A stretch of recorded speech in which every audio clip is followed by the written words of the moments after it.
Bonjour à tous, j'espère que vous allez bien. Je vous retrouve aujourd'hui pour un point lecture, pour vous parler de mes lectures passées, ma présente lecture et ma lecture en cours. Donc la dernière fois, je vous laissais avec Toi que j'aimais tant de Marie-Guise Clark aux éditions Albin Michel. Donc c'est un thriller que j'ai aimé, lire, mais dont je n'ai pas beaucoup aimé la fin. Donc je vous explique.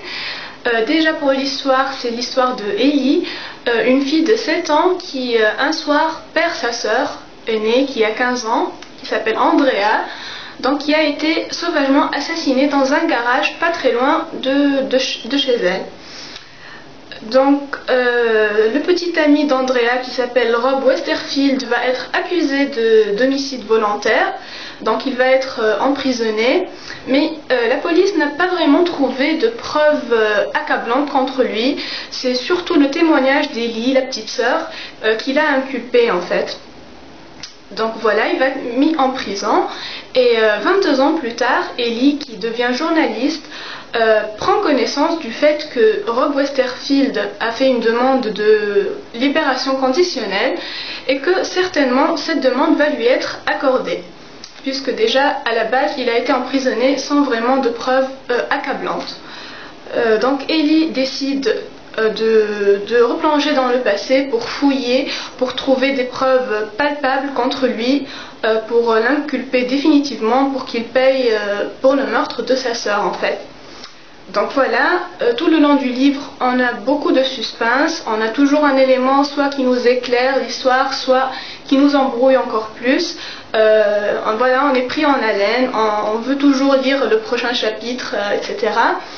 Sauf que la fin ne m'a pas vraiment donné cette surprise monumentale, comme avec beaucoup d'autres livres de Marie-Guise Clark. Voilà, c'est un peu ce que je reproche à ce livre. Sinon, c'est un très très bon livre, un très bon thriller, voilà, comme m'a habitué cet auteur avec ses livres.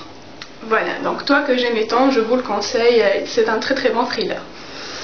Voilà, après j'ai lu Sommes moi de Guillaume Musso aux éditions Pocket. Alors, je crois que j'idéalise beaucoup Guillaume Musso parce qu'avec les 3 premiers livres que j'ai lus de lui, je suis tombée folle amoureuse de cet auteur. Et puis là, ça fait la 2e fois que je suis un petit peu déçue. C'est pas que le livre est mauvais, mais déjà, premier point négatif pour ce livre, c'est que la 4e de couverture ne reflète pas vraiment le contenu du livre. Parce qu'il y a une autre histoire en parallèle qui est en fait l'histoire de fond. Voilà, donc quand on lit le résumé, on s'attend à quelque chose et puis on trouve totalement autre chose à côté. Voilà, donc là c'est d'une. Et de deux, il y a une histoire, enfin un coup de foudre entre les 2 personnages principaux, donc par lequel commence l'histoire.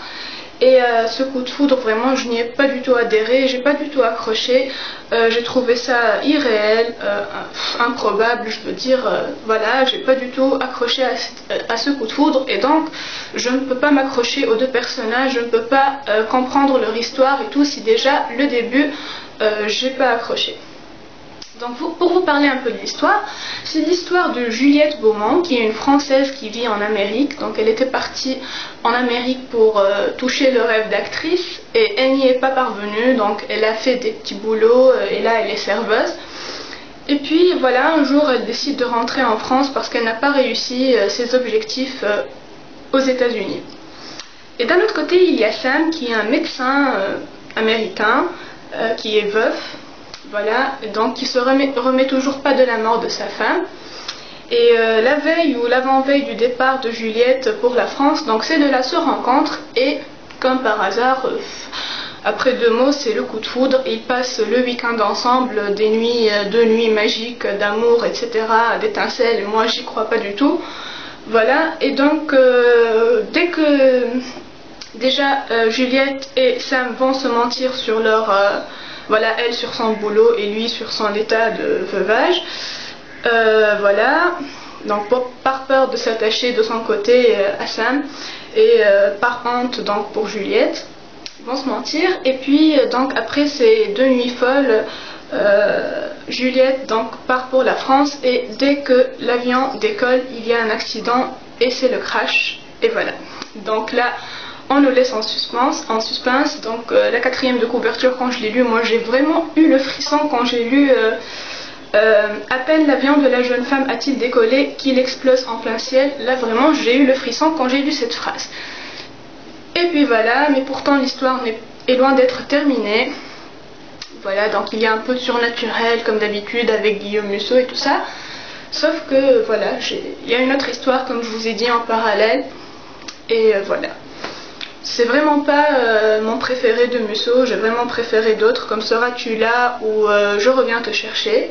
Voilà, celui-là c'est bon, une lecture pour passer le temps et pour donc les fans de Musso essayer, voilà, c'est pas si mal que ça, mais bon, il y a vraiment beaucoup mieux. Et ça n'engage que moi, ce n'est que mon avis parce que j'en connais qui ont adoré ce livre. Voilà.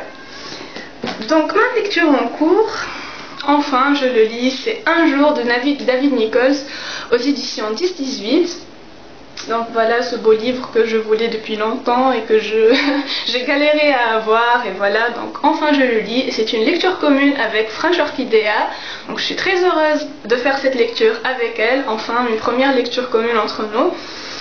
Et voilà, donc je l'ai commencé avant-hier et là je suis à la page 115, donc pour l'instant j'aime bien, mais ce n'est pas non plus le coup de foudre et ce n'est pas une déception, j'aime bien. Et voilà, j'attends de voir la suite avec impatience. J'espère de tout mon cœur que je ne vais pas être déçue de ce livre parce que franchement, voilà, je l'ai voulu, je l'ai attendu, tout ce que vous voulez. Donc j'espère que ça va être un coup de cœur. Donc pour ma prochaine lecture, pardon, je prévois une autre lecture commune. Et le livre c'est Raison et Sentiment de Jane Austen, donc aux éditions 10-18 aussi. Voilà, c'est un classique anglais, j'aime beaucoup les classiques anglais. De Jane Austen, j'ai déjà lu Orgueil et Préjugés que j'ai beaucoup aimé. Voilà, j'espère que celui-là, je vais aimer aussi. Donc je le fais en lecture commune avec une amie qui se reconnaîtra, qui s'appelle Aurélie, et à qui je fais un énorme coucou. Voilà, j'ai hâte de faire cette lecture avec toi aussi. Voilà, donc je vous tiens au courant dès que j'aurai fini Un jour et Raison et Sentiment pour un nouveau point lecture. Et je vous retrouve peut-être prochainement pour une vidéo acquisition livresque. Donc en attendant, je vous dis gros bisous, faites de bonnes lectures et à bientôt. Bisous!